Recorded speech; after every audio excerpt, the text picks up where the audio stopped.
നീ എന്തൊക്കെ വിട്ടിത്തോ പെണ്ണെ ഈ പറയുന്നേ? അങ്ങനെയൊന്നും ആർക്കും അവിടെ തോന്നിയിട്ടുണ്ടാവില്ല.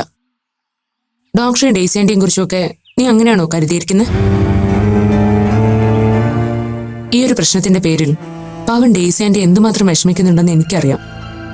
ആന്റിയുടെ കാര്യം ആലോചിക്കുമ്പോ എനിക്ക് സങ്കടമുണ്ട്. അതെന്താ ആന്റിയുടെ കാര്യം മാത്രം നീ ആലോചിക്കുന്നു? ഡോക്ടർ നിന്റെ ആരുമല്ലേ? അത് ചോദിക്കാൻ മറന്നു. നിന്റെ ഡോക്ടറുടെ ഭാഗത്തുനിന്ന് വല്ല റെസ്പോൺസും ഉണ്ടായോ? ഇല്ല, അവിടുന്ന് പോകുന്നതിന് ശേഷം പരസ്പരം ഒന്ന് വിളിച്ചിട്ട് കൂടിയില്ല. നീ വിഷമിക്കണ്ട, ഞാൻ ഡോക്ടറെ ഒന്ന് കാണുന്നുണ്ട്. അതൊന്നും വേണ്ട അപ്പോ. താല്പര്യം ഉണ്ടായിരുന്നെങ്കിൽ ഇങ്ങോട്ടും ഒന്ന് അന്വേഷിക്കായിരുന്നല്ലോ. ഇതേ ചോദ്യം ഡോക്ടറിനും ചോദിക്കാനുണ്ടാവില്ലേ? ഞാൻ ഡോക്ടറെ ഇതിനു മുമ്പേ കാണേണ്ടതായിരുന്നു. അതിനിടയിലാ ഈ ഫിലിപ്പോസിന്റെ ഇഷ്യൂ. സാറിനോട് ഇതൊക്കെ എങ്ങനെ അവതരിപ്പിക്കും എന്നൊരു കൺഫ്യൂഷൻ കാരണം മറ്റൊന്നിലും ചിന്തിക്കാൻ പറ്റില്ല. നീ വിഷമിക്കണ്ട, ഇപ്പൊ എന്റെ മൈൻഡ് കുറച്ച് ഫ്രീ ആയി. ഞാൻ ഡോക്ടറെ കണ്ടൊന്ന് സംസാരിക്കട്ടെ. ആക്ച്വലി എന്താ നിങ്ങൾ തമ്മിലുള്ള പ്രശ്നമെന്ന് ഡോക്ടറിന്റെ വേർഷനും കൂടെ കേൾക്കണമല്ലോ. നിന്റെ ഭാഗം മാത്രം കേട്ടാ പോരല്ലോ. അങ്ങനെ ഒരു നിർബന്ധം എനിക്കല്ലേ. എനിക്ക് ഫീൽ ചെയ്ത കാര്യം ഞാൻ നിന്നോട് പറഞ്ഞു. ഇനി ഡോക്ടർ അതെങ്ങനെ നിന്നോട് പ്രസന്റ് ചെയ്യുന്നതെന്ന് എനിക്കറിയില്ല. എന്റെ പൊസസീവ്നെസ് എന്നോ മെന്റൽ ഇംബാലൻസ് എന്നോ അങ്ങനെ പറയാൻ ഒരുപാട് കാരണങ്ങളുണ്ടാവും. നോക്കാം. എന്തായാലും ഞാൻ ഡോക്ടറെ ഒന്ന് കാണട്ടെ.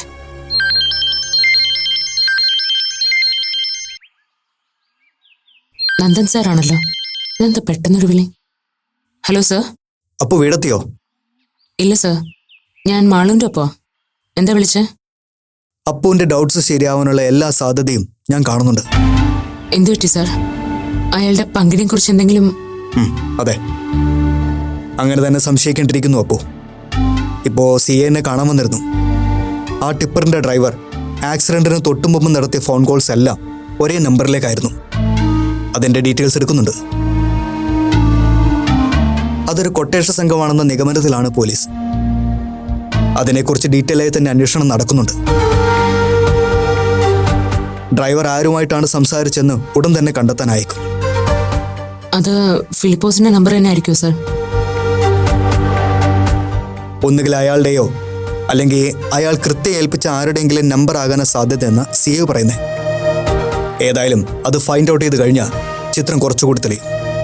സർ, എന്തെങ്കിലും വിവരം കിട്ടി അറിയിക്കണം. ഷുവർ. അപ്പോൾ എന്തായാലും വലിയൊരു ഉപകാരം ചെയ്ത്. സർ ഇത് ഫോളോ അപ്പ് ചെയ്യുന്നുണ്ടെന്നറിഞ്ഞാൽ അയാളുടെ ഭാഗത്തുനിന്ന് ഭീഷണിയോ ഉപദ്രവമോ ഉണ്ടായേക്കാം. അതൊന്നും ഞാൻ വകവയ്ക്കുന്നില്ല. അപ്പോൾ അയാളാണ് അതിന് പിന്നിലെന്ന് ഉറപ്പായി കഴിഞ്ഞാൽ ഞാൻ പിന്നെ രണ്ടും കൽപ്പിച്ചാൽ മറ്റൊന്നും എന്നെ പിന്നോട്ട് വലിക്കില്ല. സർ, സൂക്ഷിക്കണം. ഓക്കെ, അപ്പോൾ ഞാൻ വിളിക്കാം. എന്താ അപ്പോ, എന്തെങ്കിലും അറിഞ്ഞോ? നന്ദൻ സാർ രണ്ടും കൽപ്പിച്ച. ആ ടിപ്പറിന്റെ ഡ്രൈവർ ഫോണിൽ സംസാരിച്ചത് ഏതോ കൊട്ടേഷൻ സംഘത്തിനോടാണെന്ന് വ്യക്തമായി മാണു. എന്നാ പിന്നെ നമുക്ക് പോവാം. ഞാനത് പറയാൻ വരുമായിരുന്നു. പോലീസ് അന്വേഷണം തുടങ്ങിയ സ്ഥിതിക്ക് നമ്മളൊന്ന് സൂക്ഷിക്കണം. പേടി തോന്നുന്നുണ്ടോ നിനക്ക്? ഒന്ന് കരുതിയിരിക്കുന്ന നല്ലതാപ്പോ. വാ പോവാം.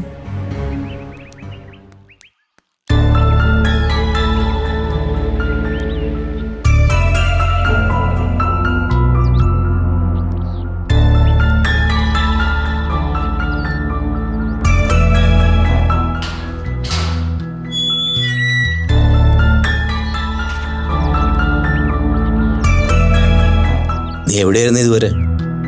ഞാൻ മാളുവിൻ്റെ ഒപ്പമായിരുന്നു വീപ്പേ. അപ്പോ മാളുവിനൊപ്പം നീ എവിടെയെങ്കിലും പോയിരുന്നോ? ഐ മീൻ, ആരെങ്കിലും കാണാനോ മറ്റോ? പോയിരുന്നു, നന്ദൻ സാറിനെ കാണാൻ.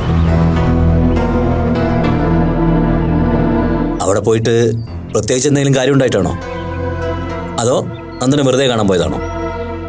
നന്ദൻ സാറിന്റെ അവസ്ഥ വീപ്പിക്ക് അറിയാമല്ലോ. ഇടയ്ക്കൊന്ന് പോയി കാണുന്നത് നല്ലതാണെന്ന് തോന്നി. ആയിക്കോട്ടെ, അത് മാത്രമാണ് ഉദ്ദേശമെങ്കിൽ കുഴപ്പമൊന്നുമില്ല. അതല്ലാതെ നമ്മൾ ഇന്നലെ ഡിസ്കസ് ചെയ്ത പോലെ കേസിന്റെ കാര്യത്തിലാണ് നീ അവിടെ പോകുന്നതെങ്കിൽ അപ്പോൾ പ്ലീസ് അത് വേണ്ടെന്നേ ഞാൻ പറയൂ. എന്തുകൊണ്ട് വേണ്ട? മരിച്ചുപോയവരങ്ങ് പൊയ്ക്കോട്ടെ. അതോടെ അവരുടെ ചാപ്റ്റർ ക്ലോസ് ചെയ്തെന്നാണോ ബിപിയും ചിന്തിക്കുന്നത്? എങ്കിൽ എനിക്കതിലൊന്നും പറയാനില്ല. പക്ഷെ എനിക്ക് അങ്ങനെ ഒരു നിലപാടെടുക്കാൻ പറ്റില്ലല്ലോ VP. മറിച്ചൊരു നിലപാടെടുക്കുന്നതിൽ പ്രയോജനമില്ല അപ്പോ.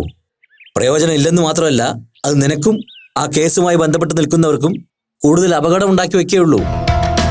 അങ്ങനെ ഭയന്ന് പിന്മാറാനാണെങ്കിൽ ഈ നാട്ടിൽ ഫിലിപ്പോസ്മാരുടെ എണ്ണം കൂടുകയുള്ളൂ. തന്റേതല്ലാത്ത കാരണം കൊണ്ട് മരിച്ചു വീഴുന്ന ആതിരമാരും ഇനിയും കൂടിക്കൊണ്ടിരിക്കും. രണ്ടും സംഭവിക്കാൻ പാടില്ലാത്ത കാര്യമായതുകൊണ്ട് ഈ കേസിന്റെ പിന്നിൽ ഫിലിപ്പോസിന്റെ ഇൻവോൾവ്മെന്റിന്റെ നിജസ്ഥിതി എന്താണെന്ന് അറിഞ്ഞേ പറ്റൂ. അതിനുവേണ്ടി ഏതറ്റം വരെ പോകുന്ന നന്ദൻ സാർ പറഞ്ഞിട്ടുണ്ട്. ആ തീരുമാനത്തോട് ചേർന്ന് നിൽക്കേണ്ടത് എന്റെയും കൂടെ ആവശ്യ VP. കാരണം ആതിര എന്റെ ജീവിതത്തിലോട്ട് കടന്നു വരേണ്ടിരുന്ന പെണ്ണ. ആ ജീവൻ തല്ലിക്കൊഴിച്ചതോടുകൂടി നഷ്ടമായത് ആതിരയുടെ ജീവൻ മാത്രമല്ല, അവളെ സ്നേഹിച്ചിരുന്ന ഞങ്ങൾ കുറച്ചുപേരുടെ ലൈഫിനെ കൂടി അത് ബാധിച്ച്. അപ്പോ അതൊന്നും ഞാൻ നിഷേധിക്കുന്നില്ല. പക്ഷേ ഇപ്പൊ നീ കാണിക്കുന്നത് സാഹസമാണെന്നേ ഞാൻ പറയും. അഥവാ നിങ്ങൾ സംശയിക്കുന്ന പോലൊരു ഇൻവോൾവ്മെന്റ് ഇതിൽ ഫിലിപ്പോസിനുണ്ടെങ്കിൽ തന്നെ ഈ അവസ്ഥയിൽ നന്ദനോ നിനക്കോ ഒന്നും ചെയ്യാനാവില്ല. അത്രയ്ക്ക് ഇൻഫ്ലുവൻസ് അയാൾക്കുണ്ടെന്ന് മുൻ അനുഭവത്തിൽ നിന്ന് മനസ്സിലായതല്ലേ. അതുകൊണ്ട് പേടിച്ച് പിന്മാറണമെന്നാണ് VP പറയുന്നത്? എങ്കിൽ അത് പറ്റില്ല എന്ന് ഞാൻ പറഞ്ഞു കഴിഞ്ഞു. അപ്പോ വേണ്ട VP. ഈ കാര്യത്തിൽ ഉപദേശിച്ചോ ശാസിച്ചോ എന്നെ പിന്തിരിപ്പിക്കാന്ന് ആരും വിചാരിക്കണ്ട. കാരണം ഞാൻ പറഞ്ഞു കഴിഞ്ഞു. ആതിരയുടെ ആത്മാവിന് വേണ്ടി എനിക്ക് ചെയ്യാൻ പറ്റുന്ന വളരെ ചെറിയൊരു കാര്യം ഇത്. അതെങ്കിലും അവൾക്ക് വേണ്ടി എനിക്ക് ചെയ്യണം. എന്നെ അതിൽ നിന്ന് വിലക്കരുത്. വിലക്കിയാലും ഞാനത് കേൾക്കില്ല. ഈ കാര്യത്തിൽ നീ എത്ര വാശി പിടിച്ചാലും ഞാനത് കേൾക്കില്ല. അത്രയ്ക്ക് നിർബന്ധമാണെങ്കിൽ നന്ദന ടേക്കപ്പ് ചെയ്യട്ടെ. പക്ഷെ നിന്നെ ഞാൻ അതിൽ ഇൻവോൾവ് ചെയ്യിക്കില്ല. VP, എനിക്ക് പറയാനുള്ളത് ഞാൻ പറഞ്ഞു കഴിഞ്ഞു. എന്നിട്ടും VP ഇങ്ങനൊരു നിലപാടാണ് എടുക്കുന്നതെങ്കിൽ അതിന്റെ പേരിൽ നമുക്ക് പിണങ്ങേണ്ടി വരും. അപ്പോ ഞാൻ പറയുന്നൊന്ന് കേൾക്ക് നീ ആദ്യം. നിനക്ക് വേണ്ടി കൂടിയാ ഞാൻ ഈ VP പ്ലീസ്. ഞാൻ പറഞ്ഞല്ലോ, അത്രമേൽ വേണ്ടപ്പെട്ടൊരു ജീവനാ ഒരാളുടെ ധാർഷ്ട്യത്തിനും ഹുങ്കിനും മുന്നിൽ നഷ്ടമായത്. അയാളെ നിയമത്തിന് മുന്നിൽ കൊണ്ടുവന്ന് അർഹിക്കുന്ന ശിക്ഷ വാങ്ങിക്കൊടുക്കേണ്ടത് എന്റെ കടമയാണെന്ന് ഞാൻ വിശ്വസിക്കുന്നു. ഒന്ന് ചോദിച്ചോട്ടെ VP, ആതിരയുടെ സ്ഥാനത്ത് ഞാനായിരുന്നെങ്കിൽ VP ഫിലിപ്പോസിനെ പേടിച്ച് പിന്മാറുമായിരുന്നോ? പിന്മാറുമായിരുന്നല്ലേ? കാരണം എല്ലാവർക്കും അവരവരുടെ ജീവൻ സേഫായി പോയാൽ മാത്രം മതിയല്ലോ.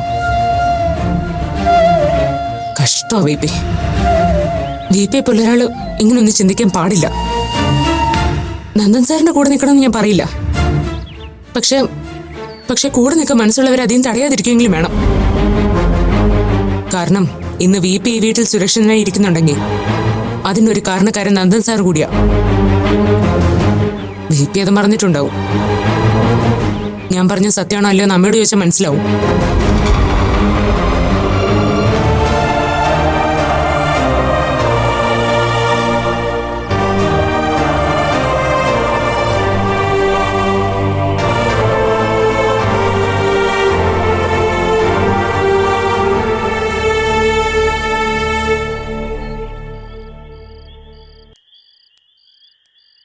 നന്ദേട്ടൻ കിടക്കുന്നില്ലേ?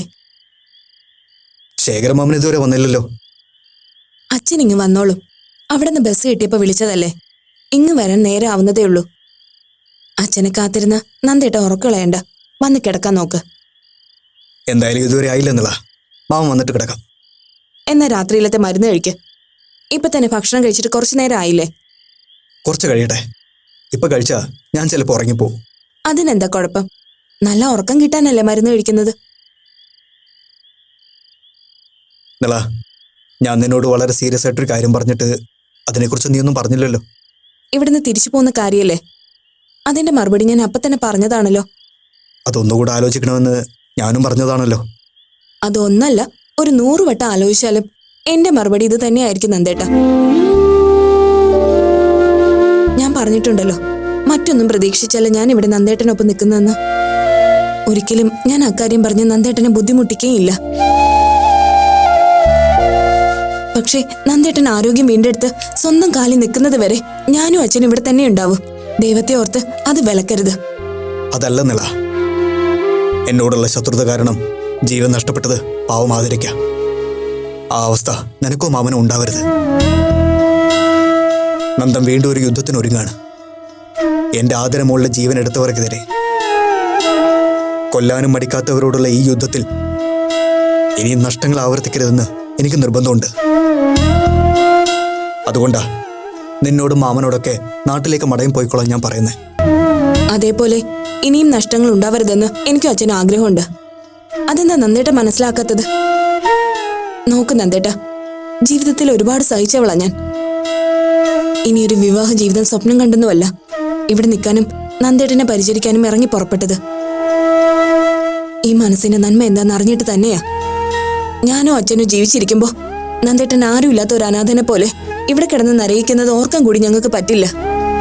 എന്തു വന്നാലും നേരിടാൻ ഞാനും അച്ഛനും തയ്യാറാ. പിന്നെന്തിനാ നന്ദേട്ടൻ ഇങ്ങനെ ഭയക്കുന്നത്?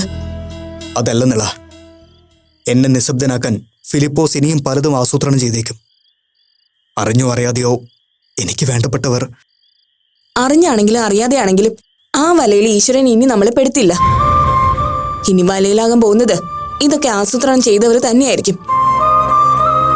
എത്രയൊക്കെ ആയാലും അന്തിമ വിജയം സത്യത്തിന് തന്നെയായിരിക്കുമെന്ന് നന്ദേട്ടൻ തന്നെയല്ലേ പറയാറ്? അങ്ങനെ ഒരു ആത്മവിശ്വാസം ഉള്ളിടത്തോളം കാലം ആരെയും പേടിച്ച് നന്ദേട്ടനെ തനിച്ചാക്കി പോവാൻ ഞാൻ തയ്യാറല്ല. ഇനി നന്ദേട്ടൻ ആ കാര്യവും പറഞ്ഞ് എന്നെ നിർബന്ധിക്കാൻ വേണ്ട. ഇപ്പൊ നന്ദേട്ടന്റെ മനസ്സിലൊരു ലക്ഷ്യമുണ്ടല്ലോ, അത് ആദ്യം ഈശ്വരൻ സാധിച്ചു തരട്ടെ. അത് കഴിഞ്ഞ് അത്ര നിർബന്ധമാണെങ്കിൽ മടങ്ങിപ്പോകുന്ന കാര്യം ഞാൻ അപ്പം ആലോചിക്കാം.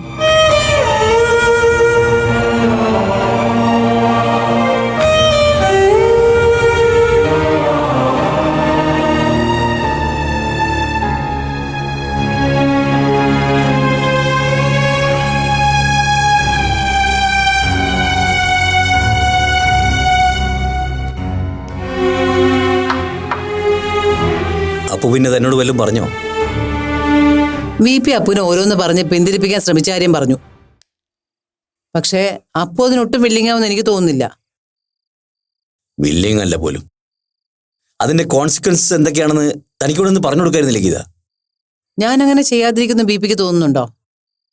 പക്ഷേ അപ്പു അതിലൊന്നും കൺവിൻസ്ഡ് ആവില്ലെന്ന് വെച്ചാൽ ഞാൻ പിന്നെ എന്താ വേണ്ടത്? ഒന്നാലോചിച്ചാ അപ്പുവിനെ നമുക്ക് ഒരുപാട് നിർബന്ധിക്കാൻ പറ്റില്ലേ VP? അപ്പു പറയുന്നതിൽ ന്യായമുണ്ട്. ന്യായവും നീതിയൊക്കെ ഉണ്ടാവും. പക്ഷേ അതൊന്നും അല്ലല്ലോ ഗീത ഇവിടുത്തെ പ്രശ്നം. ഇപ്പോഴത്തെ അവസ്ഥയിൽ നന്ദനോ അപ്പുവോ വിചാരിച്ച ഈ കേസിൽ എന്തെങ്കിലും ചെയ്യാൻ പറ്റുമെന്ന് എനിക്ക് തീരെ വിശ്വാസമില്ല. മാത്രമല്ല എതിർപക്ഷത്തുള്ള ഫിലിപ്പോസിന് വളരെ ഈസിയായി ഡിഫെൻഡ് ചെയ്യാനും പറ്റും. അതുകൊണ്ട് ഉണ്ടായ നഷ്ടത്തെക്കാൾ വലിയ നഷ്ടങ്ങൾ വീണ്ടും ഉണ്ടായെന്നിരിക്കും. എനിക്കറിയാം VP എന്തുകൊണ്ടാണ് VPയെ പോലൊരാള് ഈ കാര്യത്തിൽ അപ്പുവിനോട് ഇത്രയും അഡമന്റ് ആവുന്നെന്ന് എനിക്ക് മനസ്സിലാവും. നമ്മളിതിന്റെ പ്രാക്ടിക്കലായ കാര്യത്തെക്കുറിച്ചാണ് ചിന്തിക്കുന്നത്.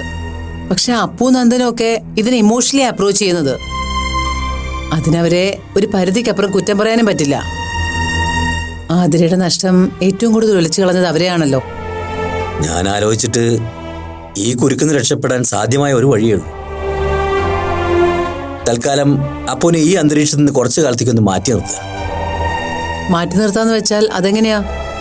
VP എന്താ ഉദ്ദേശിക്കുന്നത്? പഠനത്തിന്റെയും ട്രീറ്റ്മെന്റിന്റെയും പേര് പറഞ്ഞ് അപ്പുവിനെ ദൂരെ എവിടേക്കെങ്കിലും ഒന്ന് ഷിഫ്റ്റ് ചെയ്താൽ നന്നായിരിക്കും. ഞാൻ തന്നോട് മുൻപ് സൂചിപ്പിച്ചിരുന്നില്ലേ ബാംഗ്ലൂരിലുള്ള എൻ്റെ ഒരു ഫ്രണ്ടിന്റെ കാര്യം, ഡോക്ടർ മഹേഷ് വർമ്മ. ആളൊരു ക്ലിനിക്കൽ സൈക്കോളജിസ്റ്റാ. VPയുടെ കൂടെ സെമിനാറിനൊക്കെ വരുന്നൊരു മോട്ടിവേറ്റർ അല്ലേ? ആ ആളത് തന്നെ. എൻ്റെ വളരെ അടുത്ത സുഹൃത്താ. തൽക്കാലം അപ്പുവിനെ അങ്ങോട്ടേക്ക് മാറ്റിയ പഠിത്തം കണ്ടിന്യൂ ചെയ്യാം. എക്സാം ഇവിടെ വന്ന് എഴുതാം.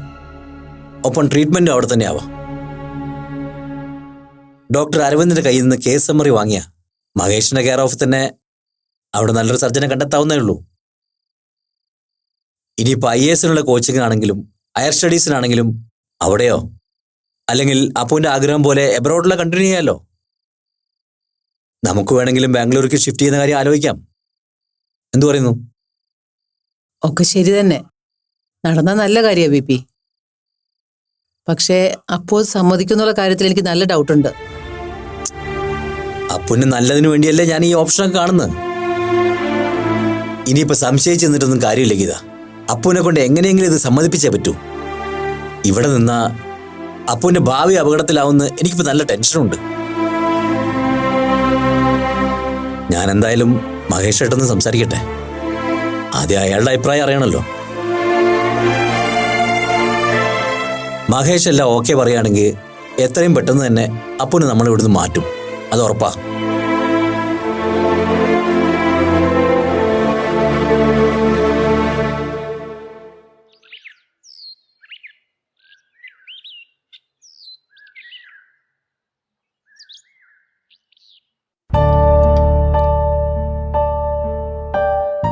അമ്മ ഇരിക്കുന്നില്ലേ? നിങ്ങൾ കഴിക്ക്, ഞാൻ പിന്നെ ഇരുന്നോളാം. അതെന്നല്ല പിന്നെയാക്കുന്നു. താനും കൂടി ഇരിക്ക്. ഇപ്പൊ ഇറങ്ങാനുള്ളതല്ലേ. ഇരിക്ക്.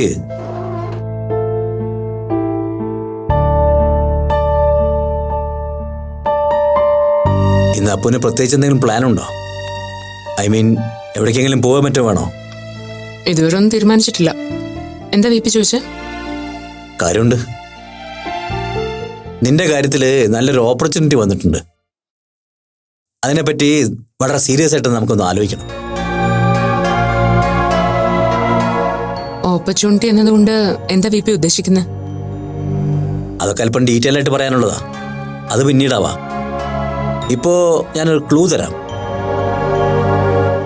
നിന്റെ ഒരുപാട് നാളത്തെ ഒരു ആഗ്രഹം സാധിക്കാനുള്ള ഒരു അവസരത്തെക്കുറിച്ചാണ് ഞാൻ പറയാൻ പോകുന്നത്. അല്ലേടോ? അപ്പൊ അമ്മയ്ക്കും കൂടി അറിയാവുന്ന കാര്യമാണല്ലേ? ഇന്നലെ രാത്രിയാ BP എനിക്കൊരു സൂചന തന്നത്, അല്ലാതെ ഡീറ്റെയിൽ ആയിട്ടൊന്നും പറഞ്ഞില്ല. ശരി, ക്ലൂ എനിക്ക് മനസ്സിലായില്ല. കാര്യം എന്താന്ന് വെച്ചാൽ തുറന്നു പറ വീപ്പി.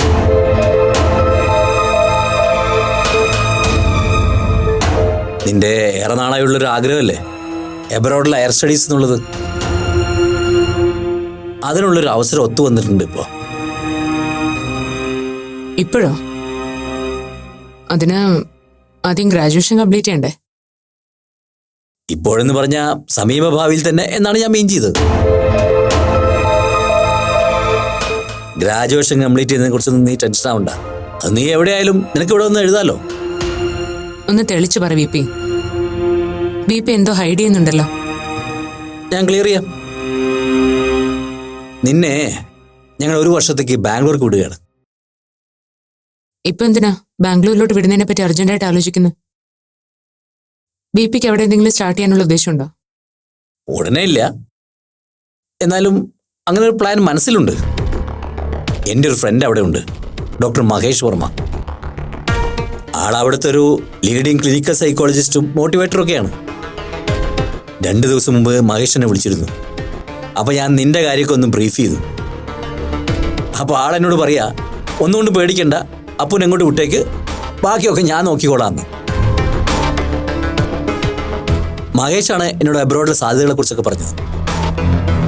കേട്ടിട്ട് എനിക്കത് കൊള്ളാൻ തോന്നുന്നു. അപ്പോൾ അത് കഴിഞ്ഞ് നിന്റെ ആഗ്രഹം പോലെ നിനക്ക് അബ്രോഡിലെ ഹയർ സ്റ്റഡീസും ചെയ്യാം. ഇപ്പൊ എന്തുകൊണ്ടും ഇവിടുന്ന് ഒരു വിട്ടു നിൽക്കൽ നിനക്ക് ഗുണം ചെയ്യുകയുള്ളൂ. ഒരു പുതിയ അറ്റ്മോസ്ഫിയറും ആംബിയൻസും ഒക്കെ ആവുമ്പോൾ നീ ടോട്ടലി ഒന്ന് റീഫ്രഷ് ആവും. മാത്രമല്ല നിന്റെ ട്രീറ്റ്മെന്റിനും അത് ഒരുപാട് ഗുണം ചെയ്യും. പോരാത്തതിന് മഹേഷിന്റെ അവിടുത്തെ കോണ്ടാക്ട്സ് വെച്ച് കിട്ടാവുന്നതിൽ ഏറ്റവും നല്ല മെഡിക്കൽ കെയറും എൻഷുർ ചെയ്യാം. അങ്ങനെ എല്ലാം കൊണ്ടും നീ അവിടെ സേഫ് ആൻഡ് സെക്യൂർ ആയിരിക്കും. സമയം കിട്ടുമ്പോഴൊക്കെ എനിക്ക് VPക്കും അങ്ങോട്ട് വരാമല്ലോ. അതുമല്ല, BP നേരത്തെ പറഞ്ഞതുപോലെ ആദ്യം നീ എവിടെ ഒന്ന് സെറ്റിലായ പിന്നെ ഞങ്ങൾക്ക് എപ്പോൾ വേണമെങ്കിലും അങ്ങോട്ടേക്ക് ഷിഫ്റ്റ് ചെയ്യാമല്ലോ.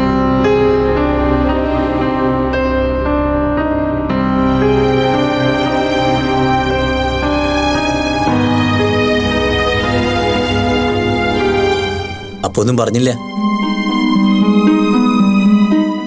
എന്റെ അഭിപ്രായത്തിൽ ഇതൊരു ഗോൾഡൻ ഓപ്പർച്യൂണിറ്റിയാ, മിസ്സാക്കേണ്ട ആവശ്യമില്ല. എന്തു പറയുന്നു?